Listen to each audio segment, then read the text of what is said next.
For øjeblikket, og for ikke at foregribe de kendsgerninger, som vi bliver nødt til at forholde os til, vil vi begrænse os til at sige, at sjælen, hverken under sin forening med legemet eller efter sin adskillelse fra det, aldrig nogensinde er adskilt fra sin perispirit.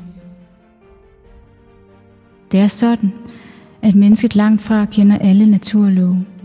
Hvis man kendte dem alle, ville man være en højere ånd. De simpleste ting kan indjage skræk, når man ikke kender årsagen til dem. Jo højere man er hævet i moralsk henseende, jo mere tiltrækker man de gode ånder. Tal til hjertet, for det er den vej, I opnår de mest oprigtige omvendelser. Afvig frem for alt ikke fra de sædvanlige betingelser for disse fænomener, for præsenteret under de forkerte omstændigheder vil de blot bestyrke tvivlerne i deres mistro, frem for at overbevise dem.